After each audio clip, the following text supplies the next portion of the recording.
Bonjour, aujourd'hui je m'attaque à quelque chose de difficile. Je vais parler de ce que certains appellent les réactions de Maillard. Alors je suis fautif, je présente des excuses. L'histoire est venue de la façon suivante. J'ai découvert dans les années 1980, au début des années 80, qu'il y avait un chimiste à Nancy, Louis-Camille Maillard, qui a travaillé dans les années 1910 et puis enfin un peu plus tard. Et il avait étudié le brunissement des aliments. Et je me suis aperçu qu'à Nancy, il n'y avait pas de rue Maillard, de place Maillard, de boulevard Maillard. Alors il y avait une place Stanislas, ça on la connaît bien, c'est le centre de Nancy. Il y avait des tas de choses, mais pour la chimie, rien. Alors, Nancy est une ville où il y a eu beaucoup de chimie et il ne me semblait pas juste que Maillard ait été oublié.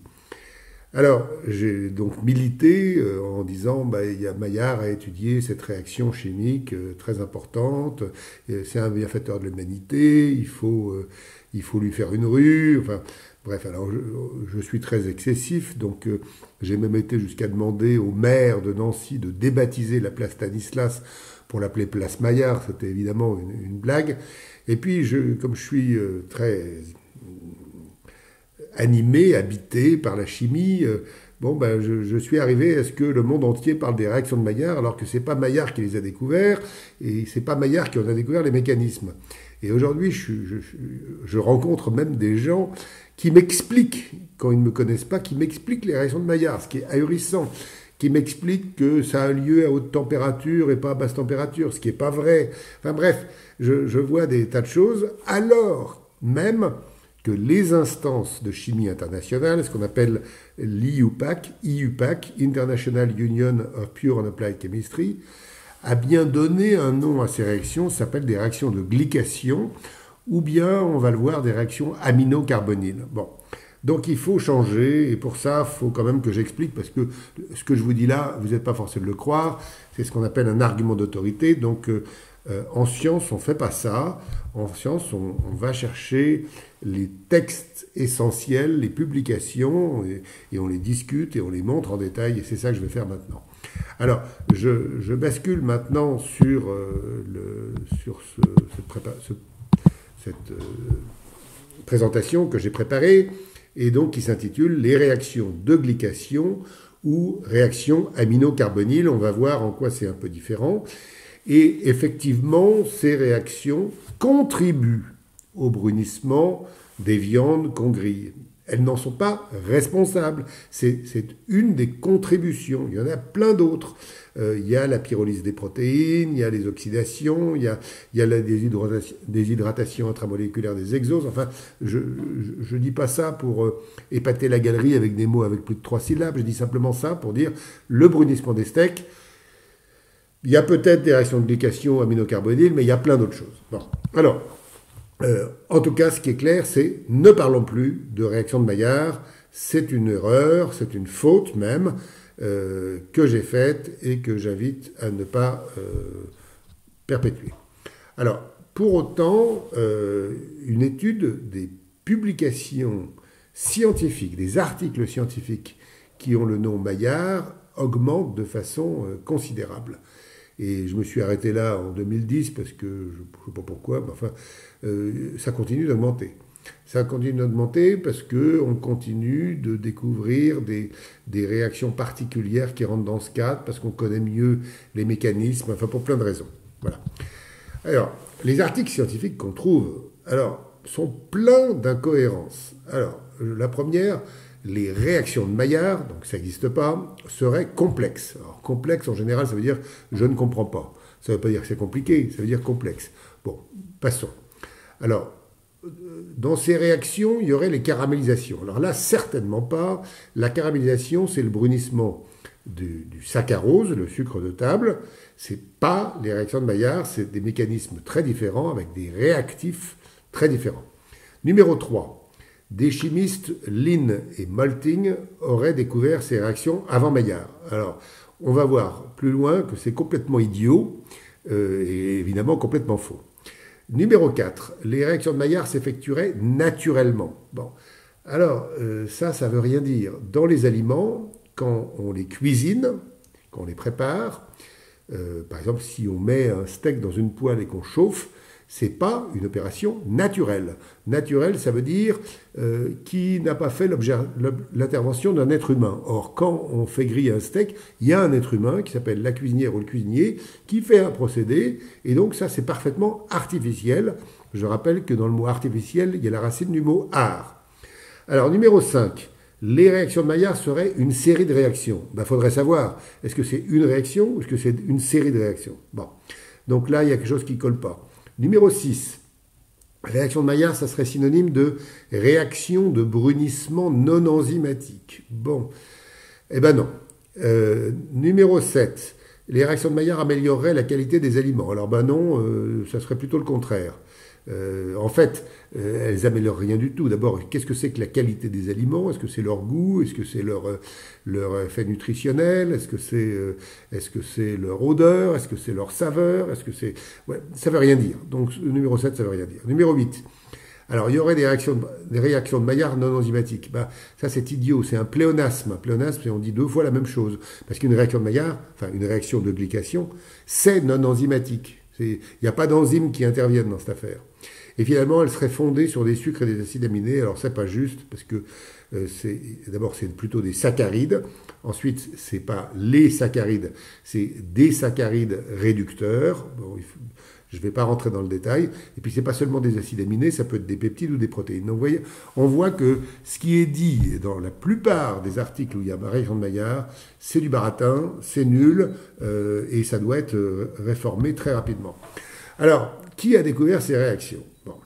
Alors, là, j'ai pris l'affiche d'un congrès Maillard, d'ailleurs, qui porte le nom fautif Réaction de Maillard dans les aliments.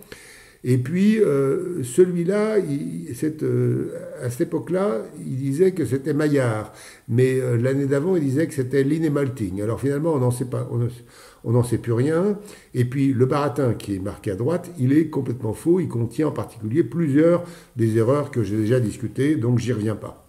En revanche, les faits. Alors, les faits, c'est ça qui est important.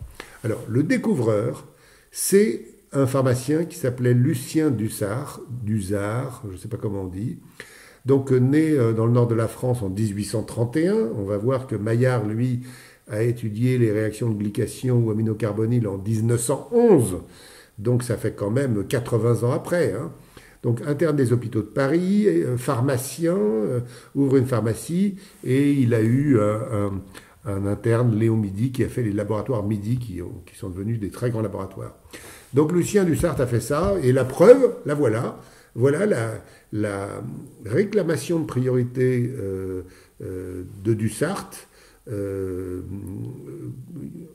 dans les comptes rendus de l'Académie des sciences, avec le texte où Dusart, lui, dit, le texte publié donc en 1856 dans les archives de médecine, où il explique qu'il a découvert des réactions intéressantes avec du glucose, de l'ammoniac et des brunissements. Donc voilà, et puis une odeur de corne brûlée, et puis voilà. Et donc Dusart est celui qui a fait la découverte. Il a été suivi par Schützenberger, Paul Schützenberger, et par Paul Thénard, mais c'est Dusart qui a fait la découverte. Donc si ces réactions doivent porter un nom, ça doit être des réactions de Dusart. Voilà. Alors, après Dusart, il y a eu un extraordinaire chimiste allemand qui a fui l'Allemagne pour aller en Italie, donc Hugo Schiff. Hugo Schiff était un personnage tout à fait extraordinaire, un grand amoureux de la chimie, comme je les aime. Et en gros, il a découvert que quand on fait réagir des aldéhydes, alors des aldéhydes, c'est des composés dont les molécules comportent on va dire un atome d'oxygène à une place particulière, avec des amines. Alors les amines, il y en a une, c'est la deuxième molécule à partir de la gauche. On voit à gauche H2N. C'est dans l'aniline. L'aniline est une amine. Le fait qu'il y ait H2N, on dit en général plutôt NH2, ça en fait donc une amine. Voilà.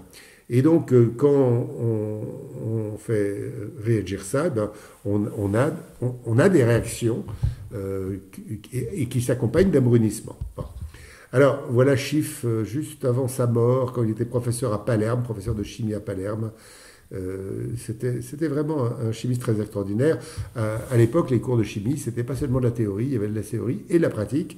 Il y avait donc un préparateur qui préparait les expériences pour le professeur qui faisait les expériences. Parfois, c'était le préparateur qui les faisait. Voilà. Alors, Schiff a exploré le mécanisme de la réaction et il a découvert que donc des saccharides réducteurs, disons les choses justes, et des amines forment ce qu'on appelle des bases de Schiff. Voilà, des bases de Schiff. Alors j'ai représenté la formule générale. Donc Schiff est donc celui qui a commencé à découvrir les mécanismes. Alors, en 1871, donc vous vous rappelez, 1856 pour Dussart, on arrive maintenant à peu près 20 ans plus tard, 15 ans plus tard. Donc Saxe, alors un Allemand, découvre la réaction entre le lactose et l'aniline. Alors le lactose est un saccharide, on va dire un sucre, c'est un disaccharide, et l'aniline c'est donc encore une amine. Hein. Donc il y a donc le même type de réaction, on est toujours dans la même chose. Hein. Donc là, on est bien avant Maillard, il n'était pas né à cette époque-là, donc on a déjà tout découvert en quelque sorte. Alors, ça tombe à une époque qui est une époque compliquée pour la chimie, parce que la France refusait d'accepter l'idée des atomes et des molécules. L'Europe tout entière, enfin disons le monde tout entier avait accepté ça, mais la France, elle disait il ne faut pas parler d'entités qu'on n'a pas isolées, et donc on n'a pas le droit de faire cette hypothèse. Mais à la même époque, des gens comme Van 't Hoff, que je cite ici, ils montraient les atomes dans les molécules, ils représentaient les angles de liaison. Et donc la France a pris, notamment à cause de Marcellin Berthelot, qui était professeur au Collège de France, qui était très influent et qui a eu une action tout à fait néfaste, avec un personnage très imbu de sa personne que j'aime pas du tout, pour plein de raisons, mais c'est pas une question d'aimer ou d'aimer la personne, c'est de considérer qu'elle est honnête ou pas. Et moi, je pense pas que Marcellin Berthelot ait été honnête. Et il y en a beaucoup de preuves. Il y a un livre merveilleux de Jean-Jacques qui s'intitule Marcellin Berthelot, Autopsie d'un mythe. Le titre est parfaitement choisi et le livre démontre exactement pourquoi Berthelot a mis la France 50 ans en retard en chimie. Enfin, à l'époque, les chimies allemandes, elles, progressaient beaucoup. On a vu Schiff, on a vu Saxe, et maintenant on voit Emil Fischer. Alors Emil Fischer a été un des premiers prix Nobel de chimie, et donc en 1884, 1886, enfin il y a eu beaucoup de travaux. Donc il explore la réaction entre des saccharides et des composés aminés, des amines. Hein. Et là, il fait un énorme travail, donc il a tout trouvé, enfin beaucoup. Voilà. Alors je mets juste un extrait d'un article de 84 de Schiff. Donc c'est dans les Berichte Deutsche Chemical Gesellschaft, c'est-à-dire on va dire les comptes rendus de la Société allemande de chimie. C'est en allemand. Ah, alors ça, c'est bien ennuyeux. C'est en allemand et donc personne l'a lu. Enfin, personne l'a lu. Les Allemands l'ont lu, mais les autres, ils l'ont pas lu bien. Et ils n'ont pas vu tout ce qu'a fait Fischer en particulier. Aujourd'hui, je ne connais pas beaucoup de gens qui vont dans les textes des Berichte, et donc je ne connais pas beaucoup de gens qui ont vu tout ça. Bon, alors moi je suis allé, je l'ai pris, j'ai les textes, je peux vous les donner si vous me les demandez. 88, donc juste après, Sorokin, encore dans le même journal allemand, donc publie la réaction entre le D-glucose et l'aniline. Donc, la publication de la réaction est moins importante que l'étude de son mécanisme, et c'est ça dont il est question à l'époque. Bon. Puis arrive Otto Schmidberg, qui est un élève de Fischer, et lui qui découvre ce qu'il appelle les mélanoïdines. Alors voilà l'article, voilà le premier article où il est question de mélanoïdines. Ce sont des structures moléculaires qui donnent cette couleur brune lors des réactions de glycation ou aminocarbonyle. Voilà. Il appelle ça mélanoïdine parce qu'il y a un rapport avec la mélanine. Mais c'est très particulier. Aujourd'hui, c'est très, très, très, très étudié parce qu'on commence à comprendre la structure de ces objets. On voit que c'est fait à Strasbourg. Émile Fischer lui-même était à Strasbourg, hein, qui était à ce moment-là occupé par les Allemands. Aujourd'hui, c'est occupé par des Français, mais c'était en Alsace, donc le plus beau pays du monde. Et puis, 98, alors pourquoi je cite l'Aubry de Bruyn? C'est parce que, en réalité, il sera cité par Maillard lui-même. Et lui, il regarde, donc, il part de fructose, de défructose plus exactement, donc qui n'est pas le déglucose, qui est un autre sucre, et il obtient la déglucosamine. Voilà. Et puis, arrive 1908. Alors, 1908, c'est amusant parce que j'ai cherché l'article que les Anglais citaient tout le temps de Lin et Malting, et je ne l'ai pas trouvé. Alors d'abord, souvent c'était Lin, L-I-N, et puis finalement, j'ai trouvé un article de Ling, 1908, et le titre de cet article, c'est Malting. Malting, ça veut dire, c'est la fabrication du malt pour la bière. Et en fait, Ling était un brasseur. C'était pas un chimiste, il fait simplement une hypothèse, mais une hypothèse qui était facile à faire à l'époque, parce que on avait bien compris que le brunissement, c'était des réactions entre des saccharides réducteurs et des acides aminés. Et donc, il écrit, pendant la fabrication de la bière, quand la température est entre 120 et 150, il y a de l'odeur et de la couleur qui apparaissent, des acides aminés réagissent probablement avec des sucres. Voilà, c'est tout simple. Mais il n'y a pas de génie de Ling, il n'a rien découvert. Et en tout cas, Malting n'existe pas, enfin, pas en tant que scientifique. Donc, c'est tout à fait ahurissant de voir que les articles d'histoire de la chimie se sont recopiés avec des erreurs aussi énormes. C'est ahurissant. Bon, alors passons. 1909, donc voilà l'hypothèse de Ling, hein, un brasseur. Bon. Alors, 1909, donc là, on est vraiment dans l'exploration des mécanismes. Alors, je n'ai représenté que les réactifs, le déglucose et la paratoludine, qui est encore un composé aminé. Mais en réalité, ces gens ont bien exploré les mécanismes de la réaction. Émile Fischer a continué à étudier, 1912, et on arrive 1911, je reviens un an en avant, parce que en réalité, Maillard a commencé à travailler sur ces questions en 1911, mais c'est en 1913 que paraît son gros texte. Alors, ce texte, ce document, c'est environ 380 pages. Bon. Donc c'est ce qu'on appelle aujourd'hui une revue ou une synthèse, donc qui prend tout ce qui a été fait jusqu'à présent. Bon, Bon, et pourquoi il le fait? Alors voilà la tête de Louis-Camille Maillard dans 1878-1936. Donc vous vous rappelez, le début de l'histoire, c'est 1856, il n'était pas né. Il dit bien que ce qui l'intéresse, c'est de fabriquer des protéines. Alors à l'époque, on appelait ça des albuminoïdes, mais il voulait fabriquer des protéines. Et pour ça, il a pensé à cette réaction entre des acides aminés et puis, comme on disait, des sucres, on devrait dire des saccharides. Bon. Mais en vrai, il voulait faire des protéines, et il voulait le faire parce qu'à Nancy, il y avait Henri Braconnot, qui avait été un des premiers à explorer les acides aminés. Donc il y avait une espèce de tradition nancéenne de chimie sur ces questions. Bon. Braconnot était un génie. Alors, dans son texte, donc il dit honnêtement d'ailleurs tout ce qui s'est passé avant lui. Enfin, c'est une belle revue, 300 pages, il faut se les faire.